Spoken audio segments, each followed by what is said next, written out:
Welcome to the Swish List Podcast, where we talk all things basketball. Hosted by two brothers, Moses and Roman. Let's get into it. I'm just literally thinking about how wrong I was last week. Like, my picks were so bad, it's hard for me to even look at my phone. Because I wouldn't even say bad. I wouldn't say bad picks. it's a good thing I didn't put money on my picks. Let's say that. This is my favorite part right now. We'll put picks out, right? We'll get some right. We'll get some wrong. This week, boy, I don't think anybody predicted 2-3-0s. But man, let me tell you what happens. As soon as the game is out of reach, as soon as the other team has no chance of winning, these people pull up our videos and are in the comment section immediately. As soon as the Miami Heat went up by like 25 points, I was getting comments. Boom, boom, boom, boom, boom. As you should. You made some very bold statements about what was going to happen in this run. You were so sure that the Celtics were going to take. You said 6 and 7, so you shut up too, man. hey, the series isn't over. Relax. Oh my God. Relax. It's not over. You acting like you didn't pick the Lakers and the Celtics just like me. Oh, this is looking bad. But I think a lot of people agreed with our picks. It made sense. But I mean, this is just the playoffs. It's so unpredictable. Look, man, you're going to win some, you're going to lose some. And today, like Lil Uzi Vert, I lost. You love big. So let's It's talk not about over. it's over. Let's talk about these series. Let's talk about Nuggets Lakers. Because this one's interesting. It's not even like it gets away from the Lakers that much. It's really just runs at this point. Each team goes on their runs, and we just have close games every single time. It's like, oh, the Nuggets pulled away. They've got a 10-point lead at halftime or a 10-point lead 6 minutes into the third quarter. But the Lakers just slowly creep back into it. It's like throughout a 10-minute period, they'll trade 2 buckets for 1 every other minute. And then all of a sudden it's like, oh, these guys are 3 points away. What happened? But these runs that they keep letting Jamal Murray go on is the series to me. You can't let this guy just keep coming down in transition and score buckets like this. The Lakers' transition defense is awful. It's what's losing them these games. All 3 of these games, they could have won, but because they're letting Jamal go on these runs, and I'm not just saying he's going on them alone, just the confidence that he comes down the court with because he knows that the Lakers don't play good transition defense, it's amazing to me that the Lakers haven't adapted to it. Game 1 was the Jokic game. Games 2 and 3 have been Jamal Murray. There's been one guy for Denver that's just gone unconscious at some point in the game. Jamal Murray, 30-point first half, over 20 points in the fourth quarter in game 2. Jokic having, 14 rebounds in the first half. At some point, there's just somebody that just goes off in these games, and it feels like the Lakers don't have a response. Jokic had a bad game 3. That was the moment to capitalize. You neutralized one of the big threats, but you can't give up 30 in the first half, man. As much as the media hypes up Austin Reeves and what he's doing on offense has been good, I feel like he gets exposed constantly on the defensive end. The defense is bad. They put him in the switch and they're attacking him left and right. When you look at all these shots Michael Porter Jr. is hitting, who's he shooting over? Austin Reeves.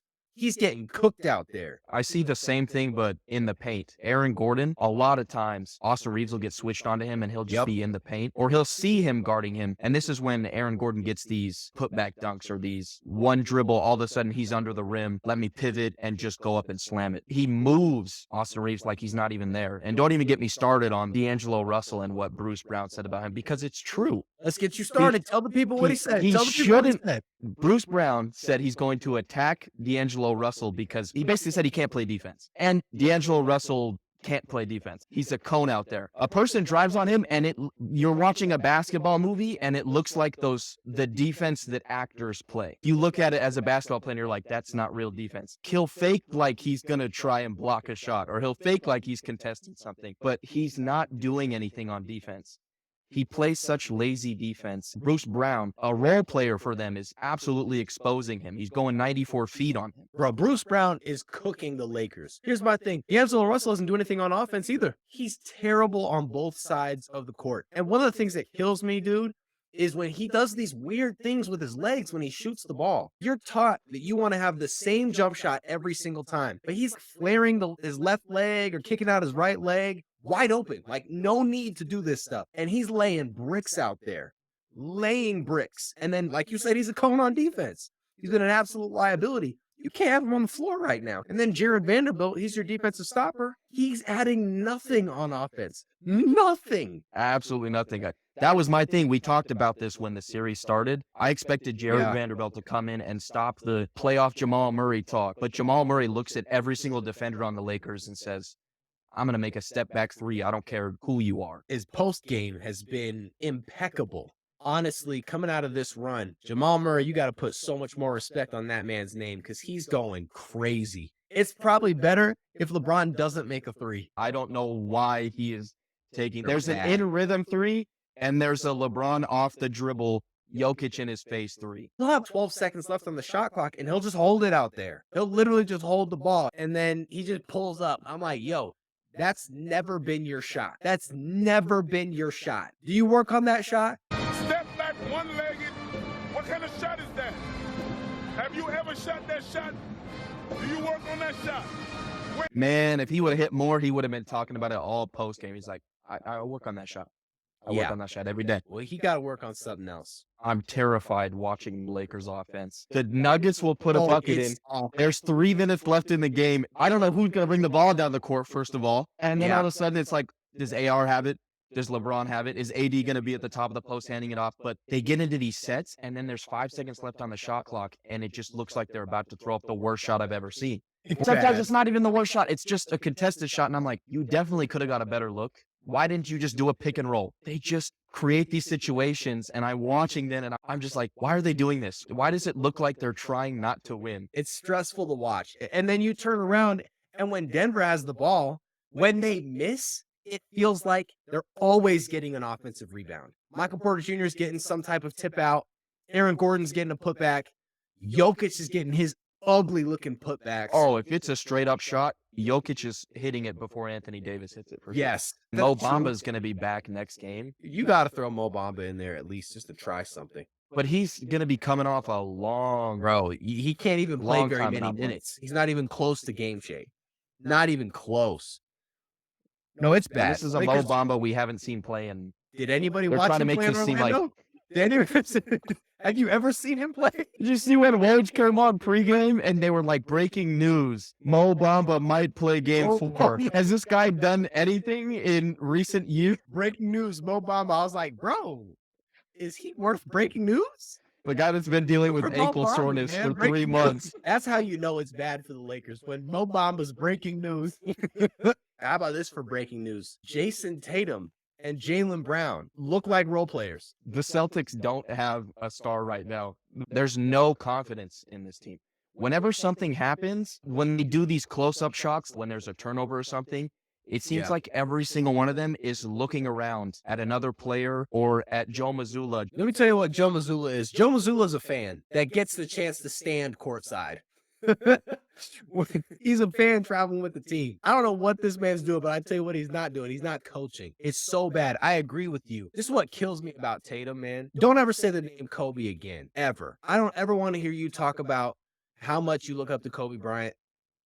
And then you show up like this. Have the conversations with your teammates. Show up on the basketball court. I understand if you don't play well, that's one thing, but the morale of the team is at an all-time low, and it's because he's not showing up as a vocal leader from what I can see. Jaylen Brown, all these people want to talk about how Jaylen Brown is a 1A guy and should have his own team. It certainly doesn't look like it. It looks like he's a guy that plays really well when things are going well. Well, when things are falling apart, he's not stepping up either. Jason Tatum at this point has to understand, if you show up like this and you embarrass your franchise in a conference finals, you're getting people fired. If you get swept in the conference finals by the 8th seed Miami Heat. That's what I was going to say. If this team gets swept, the Celtics are going to look a lot different next year. You're probably going to have one of those two still there. I'm assuming Jason Tatum, but that whole team is going to look very different. It's just the level of inconsistency that I'm seeing out of this team. The skill level that I'm seeing from this 2 seed is just disgusting. It's the end of the game. Jason Tatum brings the ball up at the end of game 2 and fumbles the ball twice in a row. Twice in a row, dude. I couldn't believe what I was seeing. This is the same guy who last series decided to score almost 20 in the 4th quarter. It just seems like every third time, he'll decide that he's not too big for this moment and he can actually do it. But the majority of the time, he cannot do it. For how much money you're gonna have to pay these two guys. This is it, man. Now you're gonna have to rewrite history to even have a chance to play in the finals. And you think you can show up like this and go play a team like Denver? Heck no, you can't. The worst part about it, these undrafted guys look like better players than these top 5 picks. There's literally no excuses. These guys are outworking you, period. The Miami Heat are out coaching you. They're outplaying you. They're outworking you in every facet of the game. They are punching you in the mouth, and they're telling you, we'll see you on the next play, and we're going to hit you in the mouth again. And the Boston Celtics look like a team that they don't like to get hit in the mouth. And they didn't realize that this was going to be a dogfight like that. When it comes to a team like the Miami Heat, you got to put these teams away early and give them no hope. Because if they feel like they have a chance, they will hit you in the mouth. And you better be careful taking shots on the chin, because it's not as strong as you think it is. Gabe Vincent talked about this in his post-game interview. He mentioned that at this point, we're not undrafted players. We're just NBA players. You've given these guys that confidence that they should have, definitely. But to think that Gabe Vincent is going to go out there and hit threes like he did in Game 3 and just be like, I'm on the same level as Jason Tatum, it just shows where that confidence level is at. The Boston Celtics just don't look confident at all. And even when they do look confident, it's not a confidence that's going to win them anything. If you're Jason Tatum or Jaylen Brown, you should be offended that somebody said that to you if you're all NBA. You should be offended and drop 40 on his head. That's literally what you should do. How many of these stars have we seen in our lives for decades before we were alive? That if you told, hey, you know what, we're going to put an undrafted guy on Michael Jordan tonight. We're going to put an undrafted guy on Shaquille O'Neal tonight. 50. We're going to put an undrafted guy on Barkley tonight, Paul Pierce tonight, KG tonight. We're going to put an undrafted guy on Kevin Garnett. 50. We're going to put an undrafted guy on Jason Tatum. Clamps. What? Embarrassing. The amount of undrafted players that they have. And no discredit to them for going undrafted. I mean, Shout out to them, bro. the team found their talent and they're performing. But in the NBA, you have to take that as a level of disrespect. Because if you don't, it shows up as it is right now. And America's watching. So that brings me to this point. You talk about these undrafted guys. The Lakers are done. Boston's done. It might be 4 games, 5 games. It doesn't matter. Series are over. We're going to watch Nuggets Heat in the finals. It's made me think, is it bad for the Nuggets? Is it bad for Jokic to play the 8th seed Miami Heat in the finals? I believe there will be people who will unfairly discredit this run by Jokic because it ended with him playing the 8th seed Miami Heat. The media talking about all these undrafted guys. Someone's going to go out there and say that this is the biggest mismatch in the history of the NBA Finals. Somebody's going to go out there and say, no player has beat a team with this low of a skill ceiling than the Denver Nuggets against the Miami Heat. The Miami Heat may be the greatest underdog in the history of basketball. And yet, I think there's a chance that this may be the worst thing for Jokic going into the finals. I can see that. I mean, the NBA fan base is one of the worst. Everybody's toxic. You can discredit any ring. Any ring doesn't matter because of injuries, who they had to play, all these types of things.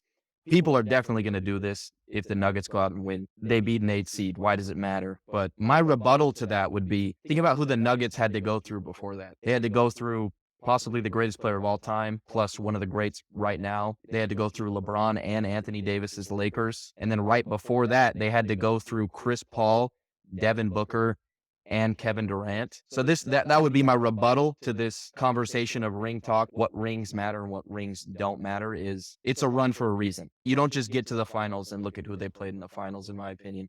You look at their entire run, and they had to go through 2 teams that are all-time teams. I hope that that's the case. I want that to be the case. The Denver Nuggets have been criminally underrated, by myself included. I own that personally. And what I don't want to see is the one ring that the Nuggets win, people just throw it by the wayside based on who their final matchup was. That's what I hate about ring culture, because if Jimmy Butler wins this, it's everything, dude. Greatest ring ever. Jimmy Butler did this alone. This is Jimmy Butler's an 8 ring. seed. It would be the biggest ring since the 3-1 finals It might even be the biggest ring since Dirk in 2011. It has to be in that conversation. It has to. It Those- has. These runs that Jimmy Butler has gone on with these teams and to continue to do it for years, it's just unbelievable. And if he can have this Cinderella story and end in a ring, this is one of the greatest rings of all time. At this point, they're already the best 8 seed of all time. They have to be. And what other 8 seed is that? I There's remember never been an 8 seed that's doing what they're doing ever. Golden State. Remember when they beat Dallas in the 2000s that one time, but I think they lost the next round, right? Yeah, they had a huge upset, but they lost. Mm. Like a lot of these teams that have these major upsets in the first round, they don't go to the conference finals, let alone win it, let alone win the conference finals. You beat the number 1 seed, you're up 3-0 on the 2 seed. If we knew how this series had been decided, I don't know if it's going to be a sweep or a gentleman's sweep, but Yeah. this is domination right here. This isn't something that we can put on injuries even at this point. There's a lot of Oh, people who try and discredit a few Steph Curry rings because of like a Kawhi injury yeah. or just any player's injuries. But the only one was the first round where Giannis got hurt. And even when Giannis was in, they still lost. Butler's had his own ankle tweaks and things like that too. So it's not like the Heat have had this miracle. They lost Tyler Hero. They lost Victor Oladipo. Jimmy Butler's had ankle problems, and they are cooking the Boston Celtics. So they've gotten hit with injuries just as much as anybody else. To be up 3-0 against the 2 seed as an 8 seed, it's just wild. All the love Okay. for the Miami Heat. Absolutely. There is one thing that I'm hearing coming out of Miami Heat fans that is bothering me, and it's the fact that people are saying rank these players, Heat players, Wade, LeBron, Butler, and there's a lot of Miami Heat fans putting Butler ahead of LeBron James, and I think that's flat out disrespectful. You're acting Depends like on these your guys weight are on acting rings. they're acting like they drafted Jimmy Butler. You didn't. He has not delivered a ring to you yet. He's taking you to the finals in the bubble. But to put him ahead of LeBron, when they show the graphics of what Jimmy Butler's doing, you see LeBron's name every single time. The run that These he had at 30 Miami, points. Yeah, these 30 and they're like, point, well, 10 he rebounds. left. Like, he left.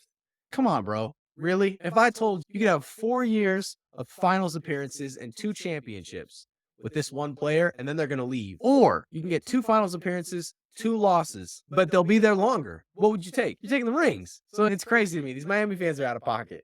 They got to be pre-gaming or something to be able to say something like that outside the stadium. It's unbelievable. Yeah, Jimmy Butler's 4-year stretch is definitely one of the greatest I've ever seen. He hasn't won anything, but you talk about a 4-year stretch from a Miami forward, I'm thinking of LeBron James. You're taking LeBron James, regular season and postseason, please. Roman, put on your tinfoil cap. I'm about to take you on a journey and explain to you why the NBA draft is rigged. The fact that Victor Wembanyama, at the very end, the San Antonio Spurs get the number 1 pick, Roman Woj, following the announcement, said the Spurs built a $500 million new facility as if they knew they would get the number 1 pick. So I did a little bit of research. And I said, this can't be the first time we've seen some questionable antics happen in the draft. Well, let me take you to 1985. Do you know who got drafted number 1 overall in the 1985 draft, Roman? His name was Patrick Ewing. He got drafted by the Knicks. This is the first time with the classic cold envelope. That's right. If you haven't heard the story is that David Stern had an envelope chilled so that when he put his hand in the wheel, all he had to do was pick the cold envelope, and he knew that he grabbed the New York Knicks. Lo and behold, Patrick Ewing to the Knicks, it happens. Now, I get it, America. That may not be enough for you. So let's fast forward a little bit. I want to take you to the 2008 draft, where hometown hero Derrick Rose has an incredible season for Memphis. And it's now time for the NBA draft. Well, he wasn't going to go to Chicago, right? They only had a 1.7% chance of landing that number 1 overall pick. Guess what happens? Derrick Rose to the Chicago Bulls. What a surprise. But this wasn't going to be the last time that something like this happened. It's time to actually talk about the real theory here. We need to look more closely at what happened when LeBron James left the Cleveland Cavaliers. In the 4 years that LeBron was gone, the Cleveland Cavaliers got the number 1 overall pick 3 times. In that 4-year stretch, they drafted the worst number 1 overall pick in the history of basketball, Anthony Bennett. They drafted Kyrie Irving. And then in the 2014 NBA draft, the Cleveland Cavaliers had a what? A 1.7% chance just like the Bulls with Derrick Rose, at getting the #1 overall pick. They get it. The year LeBron's contract is up, the year he goes back to Cleveland, the year they trade that pick to get Kevin Love and start the finals run that leads to a Cleveland ring, if they had a 2.8% chance in 2011, a 15.6% chance in 2013, and a 1.7% chance in 2014, conveniently, all the years while LeBron was gone, that was not rigged. You definitely make it seem very, very fishy. I don't want to speculate at all because it's all up to chance to me. There's so many of these situations where things like this almost happen, but they don't happen. You get what I'm saying here? There's few years where this happened, but because it's out of chance, there is a possibility that these things could have happened. The way that I can possibly agree with you on this is why they make it such a secret thing. Why can't the draft lottery be a public event? Why can't him getting these envelopes and getting the ball, why can't it be a public event? Like, why can't it be televised? Why can't we just make this an event where there's no chance of him doing a cold envelope or no chance of him just being like, okay, I know who I'm going to pick? Why not make this a public event? So that's where the controversy kind of gets to me because they make this such a private thing. And then it's like a week later, hey, we have our picks. We have the announcements. Why not just do it same picks, same day? Let's make it one event. So it seems a little fishy there for me. Listen, the NBA is going to pick and choose their moments. They pick their spots. They're not going to go in and meddle with the #1 pick for drafts that don't matter. Don't say drafts that don't matter. Come on. There are drafts that are bigger than others. We're still talking about the 03 draft. We're still talking about the 96 draft. There are drafts that matter more than others. Okay, that's a fact. Look at the drafts in which the NBA has meddled. They meddled with Patrick Ewing, Hall of Famer, New York Knicks. Derrick Rose, youngest MVP ever, Chicago Bulls. Cleveland Cavaliers to bring LeBron back to Cleveland for one of the most epic title runs of all time. And now Victor Wembanyama, you knew the NBA didn't want him to be in Houston. They didn't want him in Charlotte. What's the bigger market? They sent him to San Antonio. And not only that, they sent him to a franchise that is one of the biggest franchises in Europe, where now that's a major draw. They're bringing in so much more revenue from that happening. So, yeah, they're not going to do it every year. It'd be too obvious. You're not going to do it in years where the guy isn't going to be a major player. We've hyped Victor Wembanyama up. You can't have him go to Charlotte. You can't have him go to Houston. If you're going to say this is the best prospect ever, you have to send him somewhere where you know he'll be taken care of. And conveniently now, he's got a $500 million facility to start his franchise. I'll say that it made sense for him to go there. He deserves to be held to the LeBron James standard if he's a better prospect than LeBron James. I wasn't even alive when LeBron was being recruited as the best ever, this first ballot Hall of Famer talk. And I know that there's no better prospect than LeBron James. In an interview, you know that if you are not a first ballot Hall of Famer, you will go down as a bust. There's no greater hype than that. No one's saying that to Wembanyama. Look at where the NBA is right now. LeBron James at the tail end of his career. Kevin Durant getting up there in age. Steph Curry up there in age. A lot of the faces of the league, when you look at their age, it's mid to late 30s. The NBA is about to cycle through. We're about to have a new generation of players. But here's the problem. There is no face of the NBA the way that there was before. LeBron James was the sun, and the NBA gravitated around him. That's how big he has been for the league, period. If you don't like that, you hate LeBron James. But you hate LeBron James because he's the sun. Everything's moving around him. When he's gone, the void that creates could be catastrophic to the league. So what do? They have to create artificial hype. How do they do it? By comparing this kid from France to the best prospect that has ever existed. Whether you think he's the best player, that's a different conversation. The best prospect we've ever seen is LeBron James. So you create this hype for Wembanyama as LeBron's on his way out of the league, trying to create a new face of the NBA. The best players in the league following this shift will be foreign players. It'll be Luka, Jokic, Embiid, Giannis. Even if Wembanyama pans out, the NBA is becoming a global sport, which I think is good for basketball, but it may not be good for identifying your face of the league. From my standpoint, I don't see it that way. I just see these guys as our best players in the league. And I'm actually glad that it's shifting to out of the U.S. It brings more people to the game. It brings a different fan base. It hasn't changed the way that I view the game. I haven't looked at these foreigners and been like, they're foreigners. Like, they're not a LeBron James. They're not a Michael Jordan. I just view them as these great basketball players that they are. And I love the way that the trajectory of the NBA is going. This will Wembanyama be great? I love that the NBA decided to put every single one of his games on NBA TV. That hype that they're putting around this kid, it's exactly what you're saying. They know what they're doing. They're trying to create this hype for a player. It's going to bring attention from more eyes than we've almost ever seen before, besides LeBron James. I feel bad for Wemby, man. San Antonio's got to do more for that roster to give this kid a chance. If he's as great as everybody's saying he is, he shouldn't have an issue leading this team. But have you seen the roster? Have you seen the roster recently? Yes. Very young, very inexperienced team. It's not good. Give him a few years. You see what LeBron did with Cleveland. Can you tell me, when did LeBron go to his first finals? 2007, LeBron gets swept by the Spurs. So that means that Wemby's on the clock then, right? He's got 4 years. Got to take his team to the finals. He's got till, 2027? You got till 2027. You better take it to the finals, Wembanyama. We better see it. That is unbelievable to think about. You have 4 years to take a team to a finals that is in complete rebuild mode. LeBron James carried deck chairs to the finals, bro, that year. It was unbelievable. That roster was trash. You're going to disrespect Zydrunas Ilgauskas? You're going to disrespect him? Hey, Ilgauskas is a G. I love that guy. I was hitting threes with him in NBA Live 06, okay? You're going to disrespect That Mo roster was Williams? trash. That roster was trash. I love Mo Williams. I love the headband. The roster was trash, bro. Go look who was on the other team's roster. Go look at the Spurs. Yeah, you know Greg Popovich is never retiring. Yeah, Greggy's You know. still got 30 more years in him. Speaking of high draft picks with questionable frames, you wanted to talk about Chet Holmgren. It seems like we just completely forgot about him for a year. LeBron broke his foot.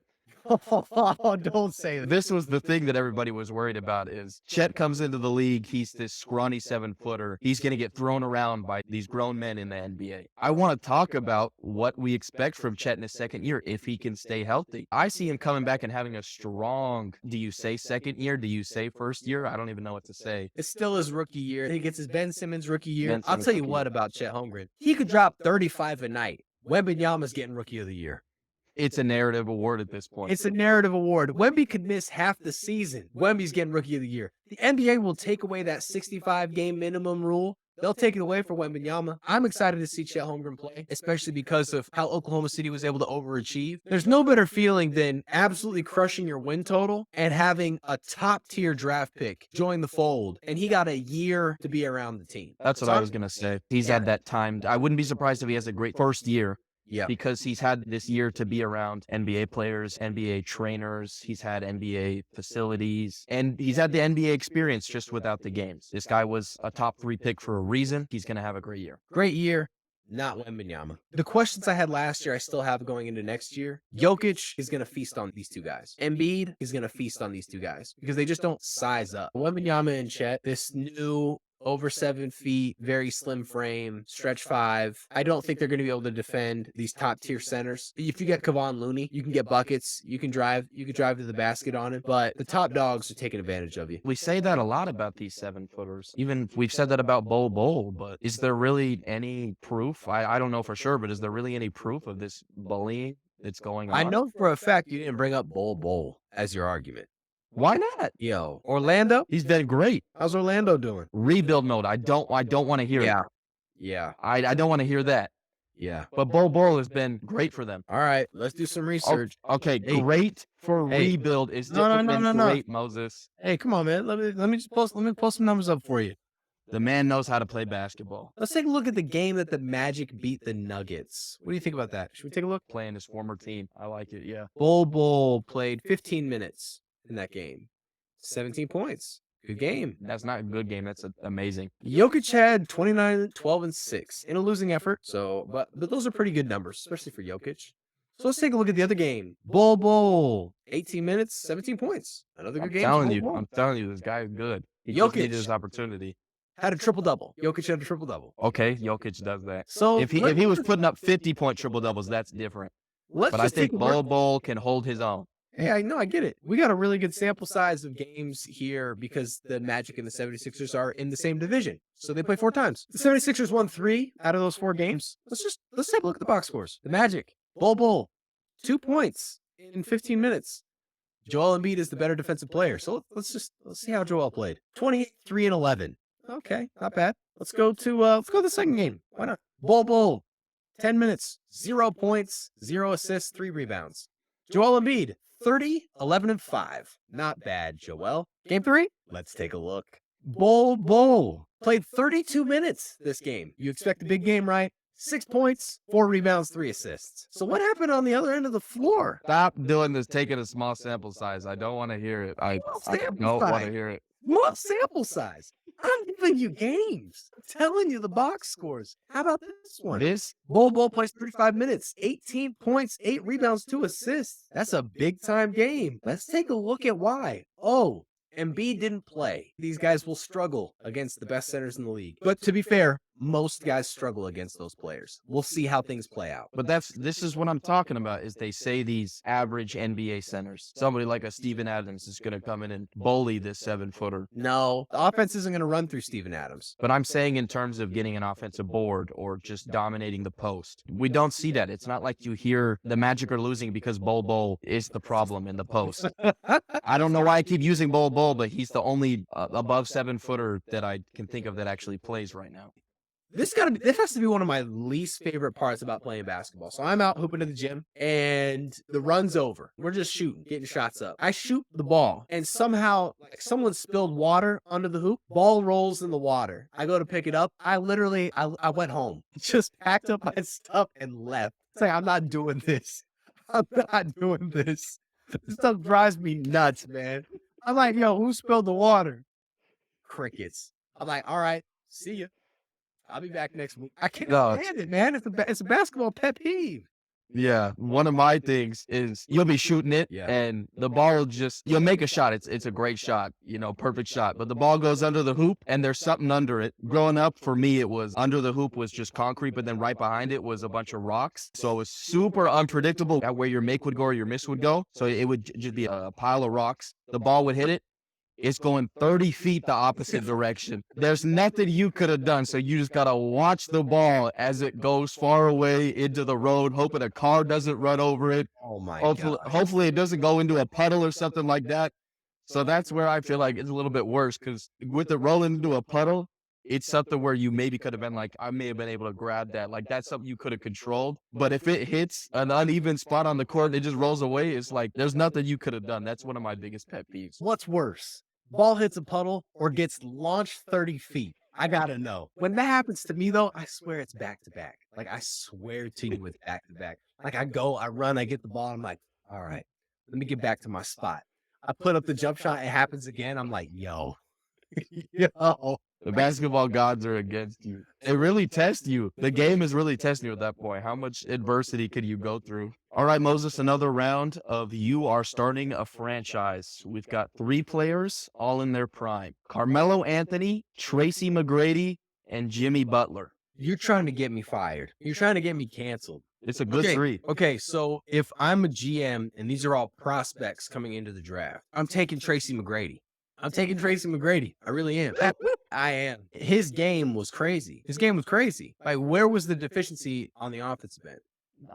Nothing. As a prospect, I know he's at least 6'8". bro, he was 6'8", 210, plays shooting guard. That's crazy. Guys like Kobe Bryant talking about how he was one of the most difficult players to stop, period. One of the most difficult players he ever had to guard. If I'm a GM and all these 3 players are in the draft, I'm taking T-Mac. Obviously, if we're looking at how players' careers have played out, it changes things. Obviously, he may not have had the best career out of these 3 players. He doesn't have the finals appearances like a Jimmy Butler. But when we're talking about starting a franchise with a guy, it's not like you're going to go to those 2 finals. So I'm taking Tracy McGrady because he's the most electrifying player of the 3. His game is absolutely incredible. Not to mention, I am biased. Growing up, I used to try and shoot his turnaround jump shot in my hoop outside. Tracy McGrady is criminally underrated as a player, and he would be the player I would choose. Who would you choose? I can't disagree with you on this one. As much as I love seeing what Jimmy Butler has done recently, in terms of ceiling from one of these players in their prime, you're going to get the most out of Tracy McGrady, especially playing in an era where the best shooting guards were your 6'6" type guys. The best players who were scoring the ball were around that height. So to be at the height he's at and be able to move around the court the way he did, score the ball the way he did, I think for highest ceiling in terms of starting a franchise, it's got to be Tracy McGrady. All right, America, let me know who you would choose. I know you're not going to like this one.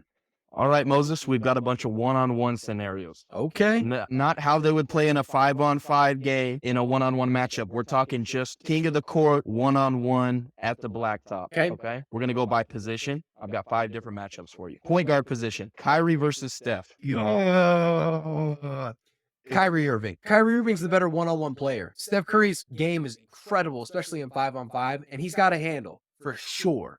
But most of his offense is coming off of screens and getting open looks. In one-on-one, Kyrie, we've even gotten to see this matchup between these two players. And Kyrie has been very successful. So I'm taking Kyrie Irving. On to the other guard position. James Harden, Luka Doncic. James Harden versus Luka. Prime? Prime. Well, we haven't seen Luka's prime yet. I don't think we've seen Luka's prime yet. Luka's going to be able to go to another level. And I'm not a big Luka guy, but I'm going to take Luka Doncic in this matchup actually as well. Neither player's playing defense, but Luka is so much bigger. It's going to be so much easier for him to score the basketball. I'm going to go with Luka in one-on-one because he's got the size mismatch alone is why I got to take Luka here. Forwards, Jason Tatum or LeBron? This isn't even a question. This is LeBron James 100%. Jason Tatum's just going to dribble the ball into LeBron's hands anyways. I can take any LeBron James I want, and he's going to beat Jason Tatum.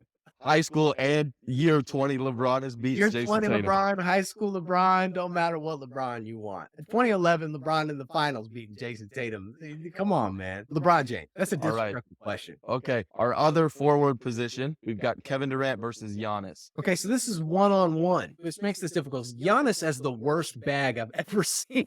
You catch him in transition, he's going to put a move on you, but what? One-on-one, you don't get ahead of steam. I got to go Kevin Durant here. He's got a better bag. He can shoot the ball from anywhere. I think he can actually get the job done defensively, mainly because Giannis is only going to be able to score from one spot on the floor. That's the paint. I'm going KD. I think it's the easy choice. At the center, Joel Embiid versus Anthony Davis. Embiid. Joel Embiid. Yeah. Better shooter. He's a better scorer from more spaces on the floor and will take the challenge defensively. I'm taking Embiid, much higher ceiling than Anthony Davis. Are there any that you're changing? LeBron and Jason Tatum. I don't know. Jason Tatum that man knows how to play one-on-one. If there's one thing he knows how to do. What?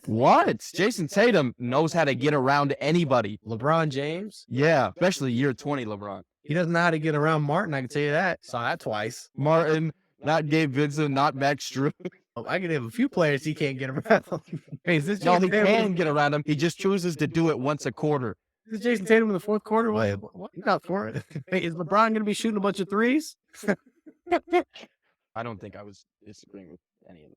Okay. So I saw this on social media. I had to ask you how you felt about it. Start, bench, cut. Allen Iverson, Russell Westbrook, Chris Paul. Oh, this is easy for me. I'm starting Russell Westbrook. I'm benching AI, and I'm cutting CP3. Come on, bro. What? What's your beef with this? Come on, bro.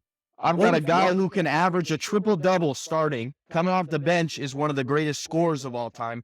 I think that situates better. What is wrong with you?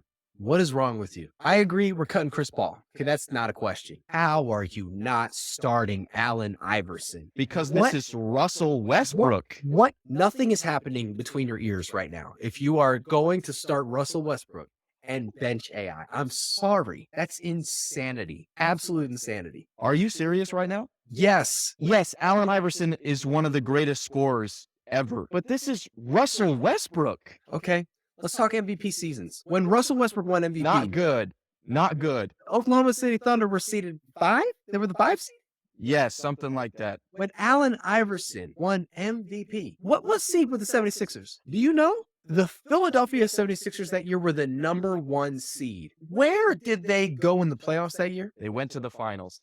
Finals, thank you. To the finals, yes. So if we're taking the 2 players' best seasons, one wasn't a top 4 seed. One got bounced in the playoffs early. The other went to the finals. The other one has gone to the finals too. Russ has been to the finals. And I know he wasn't that Russ then, but you were going to act like AI went to the finals and won? No, he didn't. Once again, there are not very many teams in the history of basketball that could beat prime Shaquille O'Neal and Kobe Bryant. You are out of your mind taking Russell Westbrook. You have to Over Allen stop Iverson. it. You And have I'm to telling stop you- acting like Russ is a casual player. Why He's are you coming off the doing bench. this? I have him coming off the bench. I don't have him as a casual player. I He's know, coming off but the bench. way you're comparing these two players, you're talking to me like Russ is not one of the greatest point guards of all time. He's not better than Allen Iverson.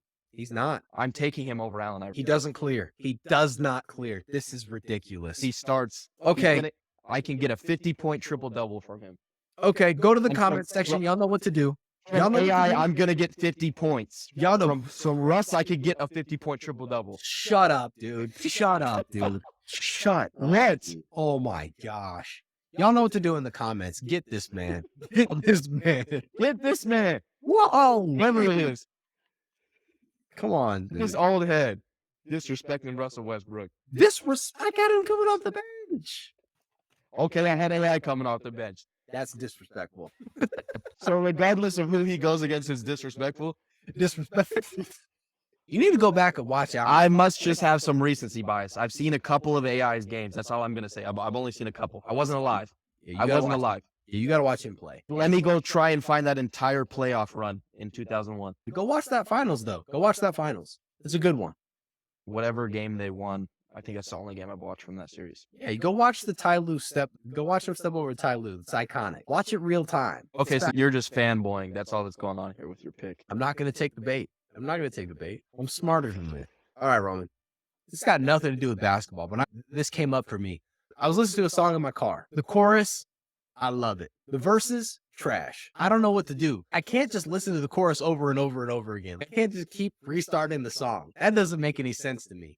So how long is a song like that going to be in your rotation? It's one of those situations where I'll play it 20 times in a row just to hear that one part of the song, and I'll put it on the playlist. But as soon as I shuffle the playlist, then it comes on, I'll be like, and I'm not trying to wait a minute and a half for my favorite part to come. Okay. What's worse then? A song where the chorus is the best part, but the verses are trash, or it's one of those songs like Sicko Mode where it's got two parts and you only like one and you hate the other. That's how you feel about sicko mode. I didn't know you hated sicko mode that much. My bad. I didn't know Astro World was that bad. I didn't say I don't like Sicko Mode. I just was giving you a reference that you would understand. I like that song. I mean, it's overplayed, but that was, for me, that was not a good reference. I Someone didn't like one part of it. No, I said a song that switches halfway through, like Sicko Mode. Okay. Oh, the switches. Okay. My bad. I'm trying to change the day. So what's worse? You tell me. For me, it's got to be that bad versus good chorus. Yeah. It's got to be worse because I love the song in the moment, but I know if I shuffle my music and that song comes on, I'm looking for a banger immediately. I got to get away from being here for 2 minutes. Like, okay, give me my favorite part. So I'm not for that good chorus, bad verse. You got to make me a good, complete song. You can give me two parts and make me feel two different types of way, but you're not going to make me feel bad, then feel good, then feel bad again. I'm not gonna lie to you. If it's good chorus, bad verse, I can't even remember the name of the song. You start banned by the chorus, like, oh, that's that song that goes like this. As soon as I have enough new music that I can't see it anymore in Apple Music, it has to show up when I shuffle all the songs in my playlist. I go, oh man, I used to love this. That's what I'm saying. And that's when you're like, oh, I used to like this song. Like, okay. And then you're like, oh, I remember why I didn't like this.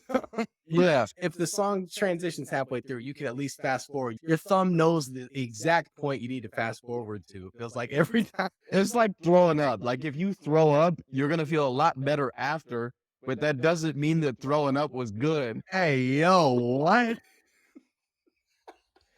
You never said when you throw up and you're like, after Bro, you I feel a don't- lot better. Look, I'm not gonna lie to you. I've only thrown up one time since I was 9 years old. Yeah. I just can't believe that. People And it throw up. was- There's no and way. it was our brother Dallas when we're on that boat in Mexico. We're getting rocked around and it smelled nasty out there. Oh, that nasty fish smell. and the boat's just going like this. And then Dallas just comes running up to me and just goes, I spewed, dude. That was the only time bad. you've ever thrown up? Yeah, I haven't puked since I was like 9 years old. Mom can verify. I know mom's going to listen to this. Mom, when you listen to this, you got to tell them. I will tell you this, Mom, this actually probably shouldn't be news to you. The only other time that I like quote unquote puked, I lied. I didn't actually throw up. I threw some stuff in the toilet and told Mom I threw up so I could skip school. You was going to play some 2K, right? This should tell you a little bit about who I was when I was a kid. So I'd already finished football, basketball. It was like my senior year. Mom literally was like, Junior, you know you don't have to lie about this to just skip one day of school, right? I didn't skip, man. It wasn't me. She just called me. It just embarrassed me. You were definitely the type of kid. You were going to go to school regardless of how you felt. It was like I was going to school every day, man. that was life. You was going to school. I didn't miss, man. As soon as like I had no more sports, like it was over, I need to stay at home. Nah, that's crazy. For me, it was 2K. This is bad. So when I was a kid, man, when we moved my sophomore year. We moved from Spanish Fork to Eagle Mountain. I had no friends. This was when I got addicted to playing 2K, like legit, got hooked bad. I would set an alarm on my phone for like 3 a.m. because I knew Dad wouldn't be downstairs because he'd be staying up late like crazy. And sometimes he would get me. Like I would go downstairs to go get some milk. I'd open the fridge and I couldn't see him, but I could hear him. He's in the living room. He'd be like, "What are you doing in the fridge?" It scared me so bad. I wouldn't even respond. I would just go upstairs, go to bed. I would come down the next day. Dad wouldn't even say anything about it. He would act like it didn't happen. So anyways, I found out that he wasn't going to be down there anymore like 2, 3 o'clock in the morning. I set my alarm for 3 a.m. I put my phone under my pillow, a little flip phone. It would go off. I'd go downstairs with our TV. We have this rear projection TV. When you turn it on, you had to hold the volume down at the same time. You remember this? So that it wouldn't make any noise. So you do the trick, and then the worst part was when you turn on the PlayStation because it's loud. I'd turn on the PS3 and I would play 2K for like an hour and a half. It's like 4:30 in the morning. I'd be like, I better get back to bed. Make sure nobody knows I'm down here because I didn't know what time Dad was getting up to go to the gym. So I'd turn it off, hurry up to bed, go back to sleep, wake up, go to school. I caught you one time. You probably don't remember this. I caught you. At you. I woke up. I can't remember if I was scared or something. I was probably sick. I woke up and upstairs, our like loft area was right by our parents' room, and it was right by the stairs. Yep. And the stairs was right where you could see the TV if you were at the right angle. And you know, I'm a kid. I'm short enough that I can see down there. I come out of my room, go over to my parents' room, and I see 2K. I go a few steps down so I can see who's playing. I got to go a few steps down. And I go, Moses? And then the TV just turns. I got scared. And I went straight into mom's room because I was like, I don't know what just happened. Right, coach? I'm trying to go for 100 tonight on 2K11. Probably the hardest my career journey of all time. And you had a 99 overall in that game. I had a 99 overall. I broke Wilt's record. I think I scored 146 points in a game. I remember that. Okay, Roman, I got a 2K question, though. What player absolutely killed your My Player in 2K? Gerald Green. Gerald Green is the greatest 70 overall player that I've ever seen in 2K. The guy could shoot. The guy was the best dunker in the game. Yep. There's no reason that a player should have, if you're a 70 overall, you should not have over an 83 and also have a 95 dunk. And this guy had all the best dunks in the game, plus all the best animations. 2K14 Gerald Green is probably the best role player that 2K has ever seen. Rudy Gay absolutely cooked me. 2011, 2012, Memphis Grizzlies Rudy Gay was a nightmare in 2K. He could do everything. He could shoot the 3, mid-range, dunk it on you, fast break, defense. He was insane. But the trick was, for some reason, you didn't have to trade very much to get him. So you could trade like a first-round pick and get Rudy Gay back. So I would start with the Minnesota Timberwolves because I felt like it was already an added level of difficulty because they were so bad. And then as soon as I got enough pull with the GM, I'd have him trade the first-round pick, go get me Rudy Gay. We'd go win a championship. That was my move every year, bro. When I would make my player, I would put my jump shot, like the base, as Rudy Gay every single time. He had the purest jump shot in the game. It was good. Our goal is to, at some point, have an episode bigger than Podcast P. We got a long way to go. Bro, only time will tell. I want us to make sure that we stay true to basketball. Like, we can talk about whatever, but I don't want to disrespect the game. Yeah, I don't want this to be a negative thing for basketball. Like, how can we piss off a player type thing? Yeah, because I was one of those people who sometimes I couldn't keep up with the NBA, and it was, man, I wish there was a podcast that I could listen to that just talked about what was going on in the NBA throughout the week. Yeah. If we could be those guys, great. Yeah, well, you can't watch all the games. When the season's full swing, there's just no way. Back in the day, because you had to pay for a lot of the stuff on the NBA app, but they would give you like a 90-second clip of games. And so I would sit with my teammates and we would all watch the 90-second clips together. Those were good times, man. Those were good times. I never grew up with that. For me, it was streaming on my phone. But you're a rewatch guy.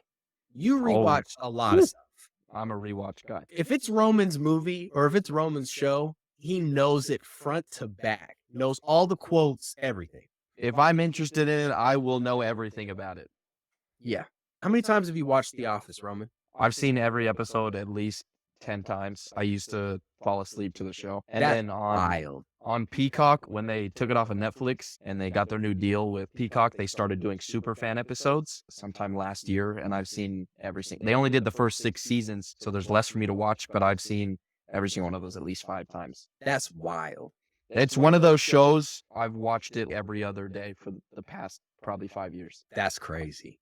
Like, It's that's straight the up show that crazy. I watch. That's I straight don't up know crazy. what it is. I could watch it a million times, and it still makes me happy to see Jim, Dwight, and Michael just do their thing. So when you finish the show, do you feel a sense of loss? Or better question, do you ever just feel like they're your people? They are my people. Yeah, see, there it is. They are. So my wife's show is New Girl. Every year, she'll watch New Girl. If she runs out of shows, she's going to hit New Girl on repeat. She might even watch it a couple times. That's just her go-to. And I swear to you, by the time she finishes the show, it's like her friends moved away. It's like she gets to reminisce about old time with her buddies, and then they moved away again. And the good thing about that is, for her, she probably takes a break from it. For me, I just start the show right over. Oh, you start the show over?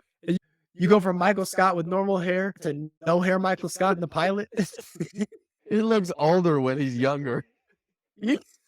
How did he have a glow up through a 10-year period in his 40s? It's called money. It's called money. That's true. This was a fun episode, man. Episode 4 in the books. Thank you, everyone who's still listening right now. You got to listen to some basketball. You got to listen to us ramble. We appreciate you so much. Please like, comment, subscribe, share this podcast with one person, please. It's all thanks to people like you. Roman, until next week, I will see you then. We're going to see the Denver Nuggets play the Miami Heat. And let me tell you this, don't be surprised when the ratings are some of the worst in finals history. Yeah. Hey, NBA Finals ratings down, Swish List Podcast ratings up. Thank you for listening to this week's episode of the Swish List Podcast. Catch us on social, and we'll see you next week.